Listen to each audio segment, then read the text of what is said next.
Today's episode is brought to you by Marissa, Ethiosa, John, and Aaron. Thank you guys so much for being loyal citizens of Another World, and if you want to join the ranks of loyal citizens, you can just go to anchor.fm/anotherworld audiobooks and click on support this podcast.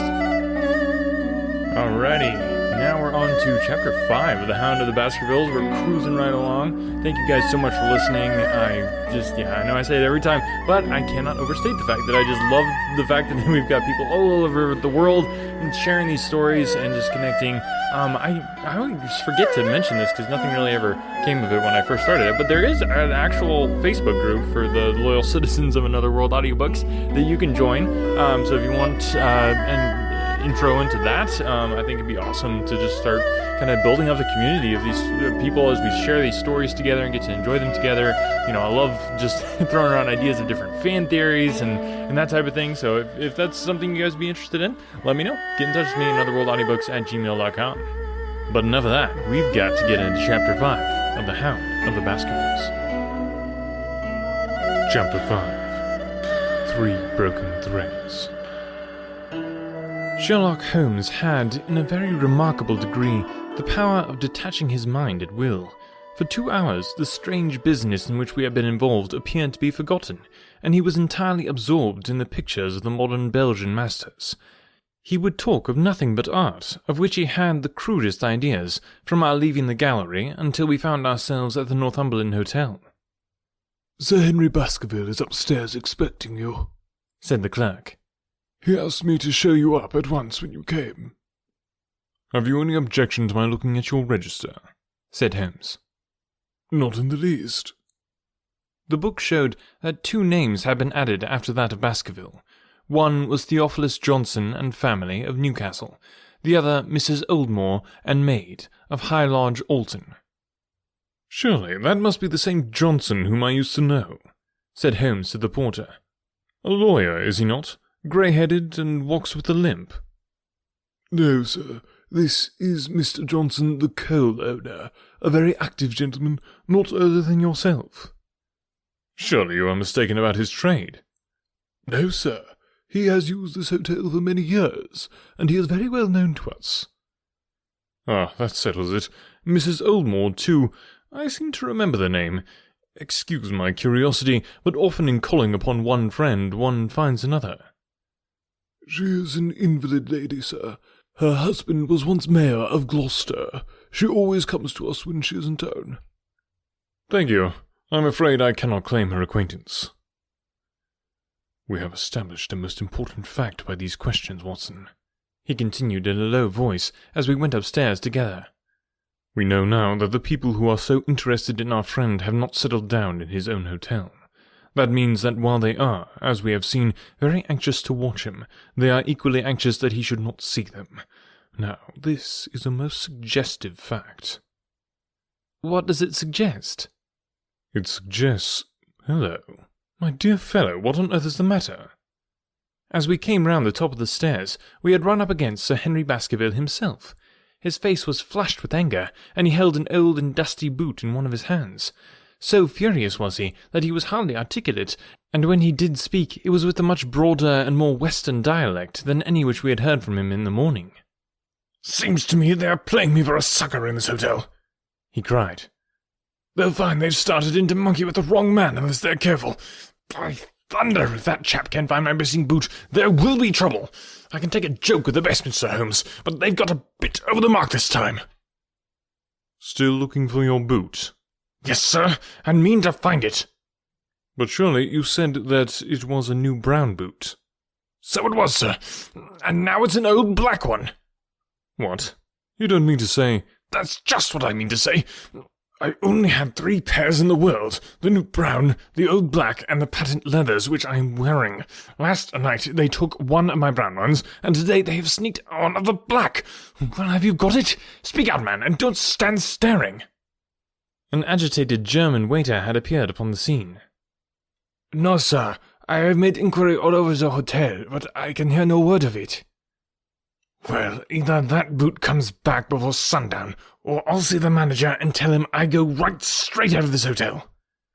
"It shall be found, sir. I promise you that if you will have a little patience, it will be found." Mind it is, for it's the last thing of mine that I'll lose in this den of thieves. Well, Mr. Holmes, you'll excuse my troubling you about such a trifle. I think it's well worth troubling about. Why, you look very serious over it. How do you explain it? I just don't attempt to explain it. It seems the very maddest, queerest thing that ever happened to me. The queerest, perhaps, said Holmes thoughtfully. What do you make of it yourself? Well, I don't profess to understand it yet. This case of yours is very complex, Sir Henry. When taken in conjunction with your uncle's death, I am not sure that of all the 500 cases of capital importance which I have handled, there is one which cuts so deep.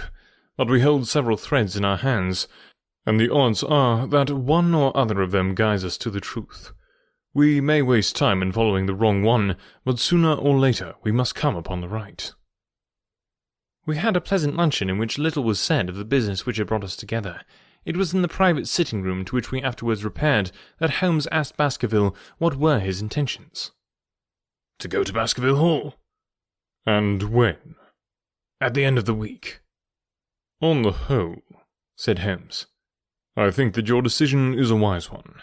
I have ample evidence that you are being dogged in London, and amid the millions of this great city it is difficult to discover who these people are, or what their object can be.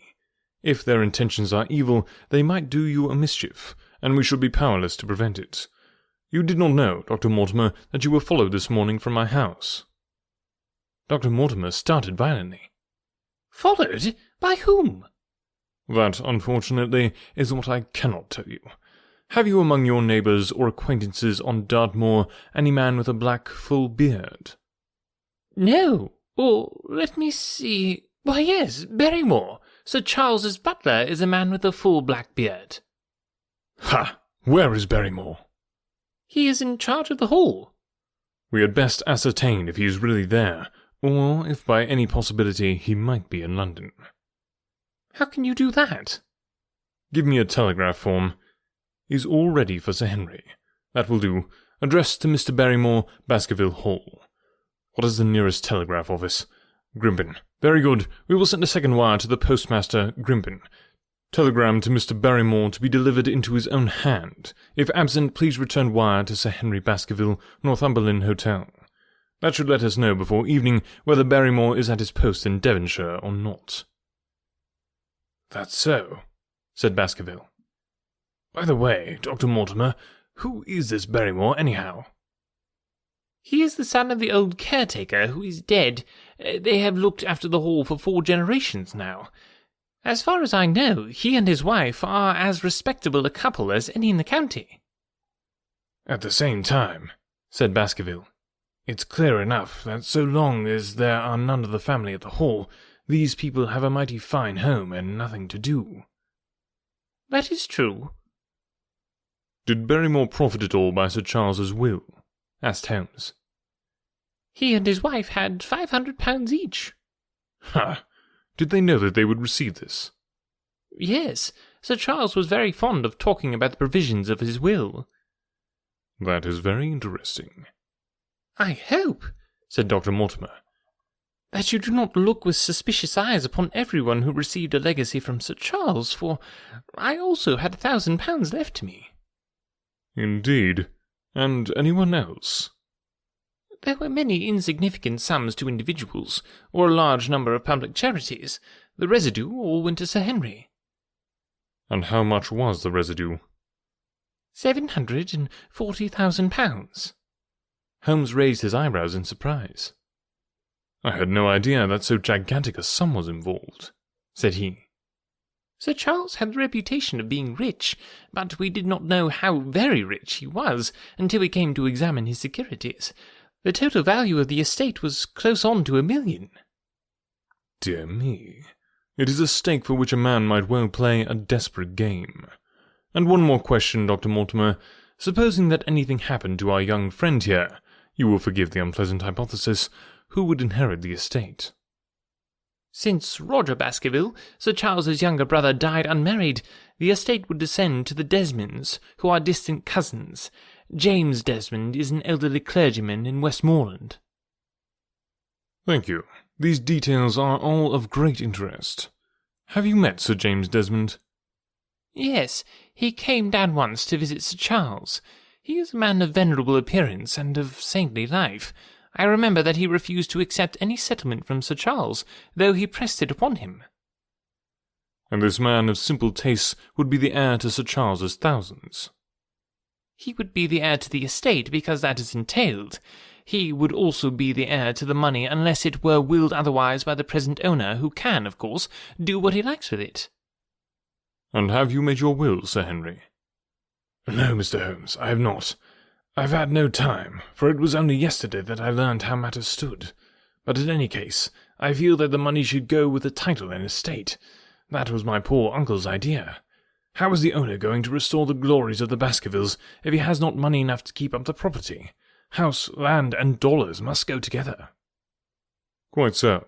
Well, Sir Henry, I am of one mind with you as to the advisability of your going to Devonshire without delay. There is only one provision which I must make. You certainly must not go alone. Dr. Mortimer returns with me. But Dr. Mortimer has his practice to attend to, and his house is miles away from yours.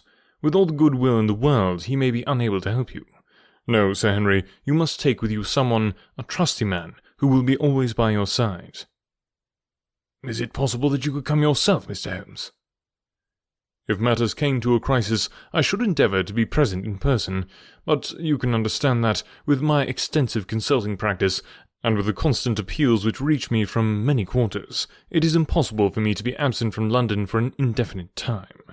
At the present instant, one of the most revered names in England is being besmirched by a blackmailer, and only I can stop a disastrous scandal. You will see how impossible it is for me to go to Dartmoor. Whom would you recommend, then? Holmes laid his hand upon my arm. If my friend would undertake it, there is no man who is better worth having at your side when you are in a tight place. No one can say so more confidently than I. The proposition took me completely by surprise, but before I had time to answer, Baskervilles seized me by the hand and wrung it heartily. "Well now, that is really kind of you, Dr. Watson," said he. "You see how it is with me, and you know just as much about the matter as I do. If you will come down to Baskerville Hall and see me through, I'll never forget it." The promise of adventure had always a fascination for me, and I was complimented by the words of Holmes, and by the eagerness with which the baronet hailed me as a companion. "I will come with pleasure," said I. "I do not know how I could employ my time better." "And you will report very carefully to me," said Holmes. "When a crisis comes, as it will do, I will direct you how to act. I suppose that by Saturday all might be ready?" "Would that suit Dr. Watson?" "Perfectly." "Then on Saturday, unless you hear to the contrary, we shall meet at the 10:30 train from Paddington." We had risen to depart, when Baskerville gave a cry of triumph, and diving into one of the corners of the room, he drew a brown boot from under a cabinet. "My missing boot!" he cried. "May all our difficulties vanish as easily," said Sherlock Holmes. "But it is a very singular thing," Dr. Mortimer remarked. "I searched this room carefully before lunch." "And so did I," said Baskerville. "Every inch of it." "There was certainly no boot in it then." "In that case, the waiter must have placed it there while we were lunching." The German was sent for, but professed to know nothing of the matter, nor could any inquiry clear it up. Another item had been added to that constant and apparently purposeless series of small mysteries which had succeeded each other so rapidly. Setting aside the whole grim story of Sir Charles's death, we had a line of inexplicable incidents, all within the limits of 2 days, which included the receipt of the printed letter, the black-hearted spy in the hansom, the loss of the new brown boot, the loss of the old black boot, and now the return of the new brown boot. Holmes sat in silence in the cab as we drove back to Baker Street, and I knew from his drawn brows and keen face that his mind, like my own, was busy in endeavouring to frame some scheme into which all these strange and apparently disconnected episodes could be fitted. All afternoon, and late into the evening, he sat lost in tobacco and thought. Just before dinner, 2 telegrams were handed in. The first ran, "Have just heard that Barrymore is at the Hall, Baskerville." The second, "Visited 23 hotels as directed, but sorry to report unable to trace cut sheet of Times, Cartwright." There go two of my threads, Watson. There is nothing more stimulating than a case where everything goes against you. We must cast round for another scent. We have still the cabman who drove the spy. Exactly. I've wired to get his name and address from the official registry. I should not be surprised if this were an answer to my question. The ring at the bell proved to be something even more satisfactory than an answer, however, for the door opened and a rough-looking fellow entered who was evidently the man himself. We got a message from the head office that a gent at this address had been inquiring for number 2704, said he. We've driven my cab this 7 years and never a word of complaint. I came here straight from the yard to ask you to your face what you had against me. I have nothing in the world against you, my good man, said Holmes. On the contrary, I have half a sovereign for you if you will give me a clear answer to my questions. Well, I've had a good day, no mistake, said the cabman with a grin. What is it you want to ask, sir? First of all, your name and address in case I want you again. John Clayton, 3 Turpey Street, the Borough. My cab is out of Shipley's Yard, near Waterloo Station. Sherlock Holmes made a note of it. Now, Clayton, tell me about the fare who came and watched this house at 10 o'clock this morning, and afterwards followed the two gentlemen down Regent Street. The man looked surprised, and a little embarrassed. Why, there's no good me telling you things, for you seem to know as much as I do already, said he. The truth is that the gentleman told me that he was a detective, and that was to say nothing about him to anyone. My good fellow, this is a very serious business, and you may find yourself in a pretty bad position if you try to hide anything from me. You say that your fare told you that he was a detective? Yes, he did. When did he say this? When he left me. He mentioned his name. Did he say anything more? He mentioned his name. Holmes cast a swift glance of triumph at me. Oh, he mentioned his name, did he? That was imprudent. What was the name that he mentioned? His name, said the cabman, was Mr. Sherlock Holmes. Never had I seen my friend more completely taken aback than by the cabman's reply. For an instant he sat in silent amazement, then he burst into a hearty laugh. A touch, Watson, an undeniable touch, said he. I feel a foil as quick and supple as my own. He got home upon me very prettily that time. So his name was Sherlock Holmes, was it? Yes, sir. That was the gentleman's name. Excellent. Tell me where you picked him up and all that occurred. He hailed me at 9:30 in Trafalgar Square. He said that he was a detective, and he offered me 2 guineas if I would do exactly what he wanted all day, and ask no questions. I was glad enough to agree. First we drove down to the Northumberland Hotel, and waited there until 2 gentlemen came out and took a cab from the rank. We followed their cab until it pulled up somewhere near here. This very door, said Holmes.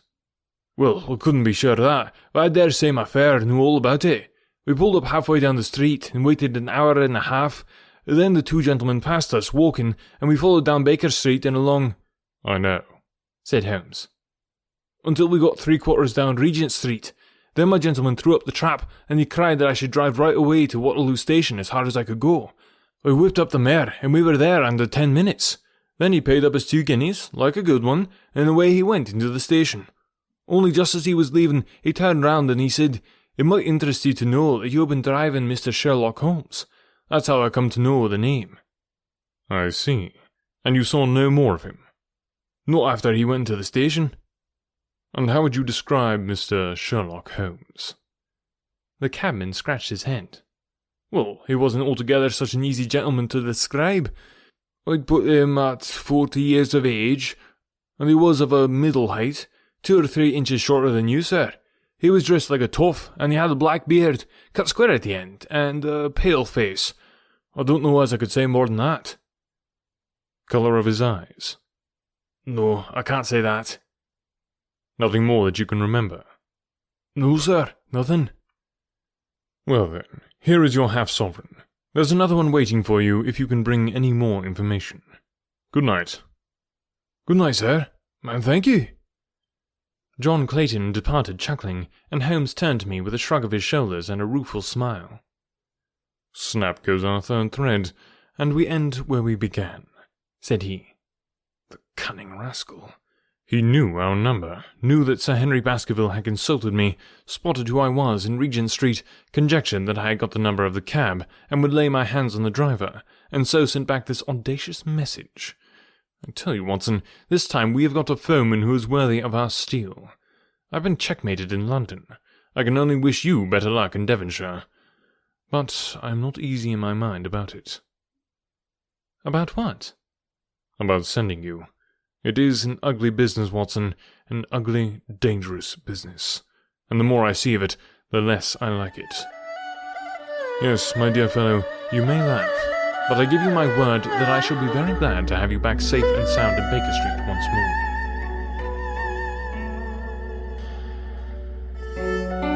Boy, 3 broken threads. It was really hard to say, actually, when I was trying to narrate that. For some reason, it just wouldn't come out right. But we struggle on. Thank you guys so much for listening today. Remember, sharing the podcast is huge. That makes, the biggest possible difference, possibly. Even if you can't become a supporter, which I know a lot of you can't, because, they're looking for free audiobooks, and I totally get that, and that's why I'm doing this, because I want to be able to give you guys these free audiobooks for free. But for our supporters, thank you guys so much. But if you can't do that, it's just the best way to support the podcast is just to share it. If you can tell other people about the podcast, that just helps it grow, and which helps me be able to continue doing more episodes, which is exactly what I want to do. All right, thank you guys so much for listening. Let's chat. Hit me up, anotherworldaudiobooks@gmail.com if you got anything to say, or just check us out on social media. All the links are down below. We'll have another chapter for you next week, so stay tuned. When I was in school, I absolutely hated writing. It wasn't until I was a bit older that I came to understand the power of words. If you're a business owner, you understand that power too. A business blog, when done right, can drive sales, increase revenue, and get you more customers. But as a business owner, you probably don't have the time to do all that writing. Plus, if you're not a copywriter by trade, you might feel like you're just kind of throwing words out there and they're not actually accomplishing anything. The good news is, there's a simple solution. Check it out. I call it the Ultimate Blog Post Checklist for businesses with online stores. This checklist will allow you to write better, more effective articles that convert readers into buyers. It's full of easy to follow examples to get your creativity flowing based on experience of nearly 1 million words written, and best of all, it's effective on any type of article in any industry or niche. I've successfully used this exact checklist on topics from pool table reviews to investment advice. Tired of spending tons of time writing stuff that doesn't convert? This checklist will change that by giving you highly effective blog posts and articles that transform readers into paying customers. Go to invicta.enterprises/free checklist and start saving time and transforming your writing now. That's invicta.enterprises/free checklist.